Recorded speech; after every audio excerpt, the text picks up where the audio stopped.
So when it comes to my favorite like neck gaiter, face mask, whatever for running in the winter, we've got some good snow out. It's pretty chilly out. It's probably 17 Fahrenheit right now. I have some nice ones from Buff, Buff, and I have some cheap knockoff ones, I guess, whatever. Um, no difference. I wouldn't spend, I usually recommend Buffs because the Buff brand has a lot of really good options. They have thermal ones, they have ones for warmer temps, they have different sizes, etc. and cool designs. And so Buff is a good option.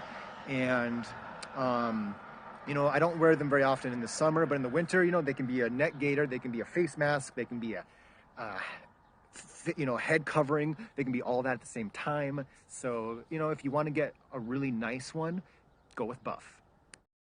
Okay, so you are using your motivation wrong. Instead of using your motivation in the moment when, for example, me right now, I finished lunch and I kind of feel like eating some junk food. Maybe, like some Oreos or some ice cream would be really awesome right now, but we don't have any. And so I don't have to use my motivation, my willpower to not do something. Doing that thing I don't want to do, or I kind of want to do, is not an option. So instead, I'm just having some grapes and they're satisfying my sweet tooth and they're healthy. And I'm glad that I didn't buy junk food this morning when I went to the grocery store. I'm glad my option for sweets is fruit. It's great. I'm like, this is fine. If I had Oreos, I'd eat Oreos. I'd probably feel a little bad about eating Oreos. I'd probably force myself to not eat so many Oreos. But it's nice. I'm glad that this is my option. So if you're looking for some inexpensive running shoes, check out Atreyu Running. I would show you my couple pairs, but I'm not at home right now. But they come in at $85 and $100. For the $85 one well, just check out the website. I'll let you check them out.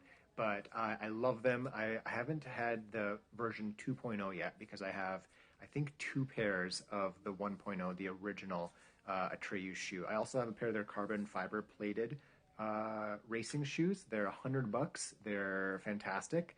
I love both of their pairs. They're coming out with a trail shoe sometime this year. So check out Atreyu Running, and I think you might like them. Okay, so two really great winter running tools, things that you're probably not using. Number one, Vaseline. Not only is it a great anti-chafing cream, but you can put it on your skin here, on your nose, to protect your skin from very cold air. And number two, latex gloves, like the surgical kind. They don't breathe well, but they do a really good job of keeping your fingers and your hands warm, especially if you have Raynaud's, or like you're doing a race, you don't want to wear big mittens like I did last spring. Wear some surgical gloves under your light gloves, and they will keep your fingers extra warm. So one of the most underrated, underutilized winter running tools, Vaseline. I have this on my upper body and my lower body right now. Bet you can't guess where it's at. So lower body, it's good chafing cream, good, I'm just getting ready for a long run. It's good down in the nether regions to prevent some friction buildup. But up here, I have it on my nose. I don't know if you can really tell. It's a little shiny. I have it on my nose and my cheeks because Vaseline works really well to kind of protect the skin when it's extra cold outside. And so I put some Vaseline just around here. I've got my Buff to wear down here if I need it for like a headwind or something. But Vaseline works really well up here to kind of protect the skin, to keep the really cold air directly off your skin. So fueling an ultra can be tricky. Practicing, getting used to it during training is crucial. And what I generally recommend is start with breakfast, something like 200 to 400 calories. You have, granola or a pancake or a bagel, something like that. Then sip on some coffee, some electrolyte drink, whatever, in the morning.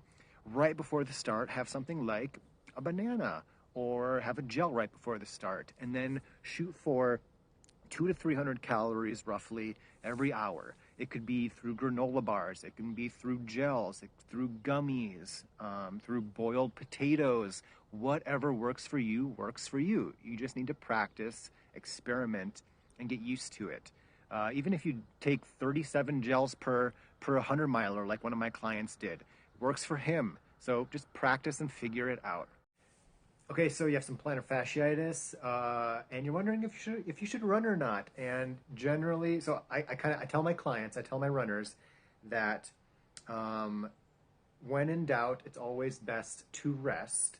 And I kind of joke to people that if you have to, or if you think to tweet about it, you should not run. And it's important to remember that the best runners in the world, those who are the fastest, the elites, but also those who just have been running consistently for years. They're often the best at not running when things aren't feeling quite right.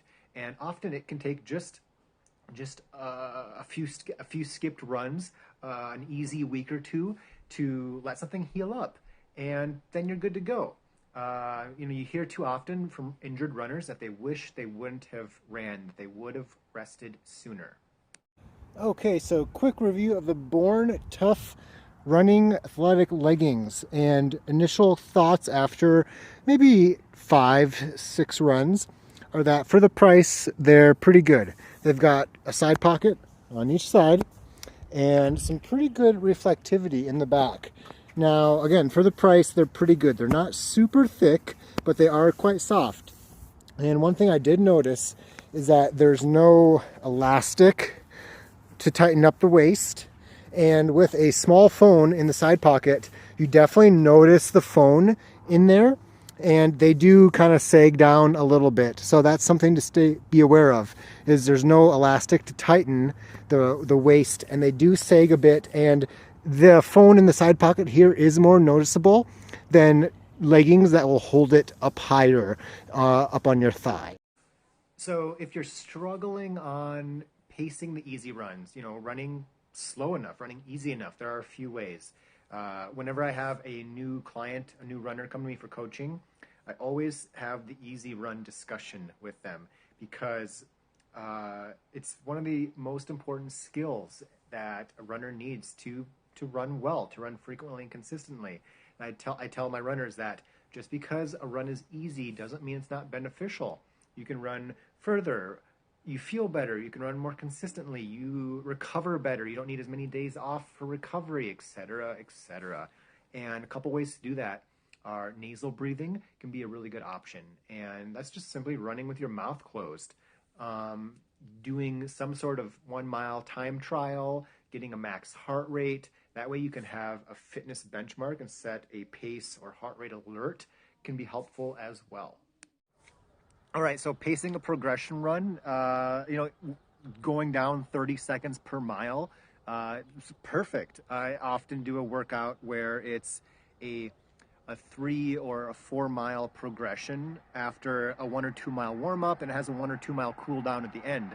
And it'll often be something like 5K pace plus 1 minute, 5K pace plus 45 seconds, and then 5K pace plus 30 seconds, and then do a mild jog. And then here's the ticket: go into something like 1 mile of 30 seconds hard, 30-second jog, or something called 60-30s, where it's 60 seconds hard, 30 jog, 30 hard, 60 jog. Repeat that 3 times. Throw in some hill reps, close out a longer workout with some speed. That's a really good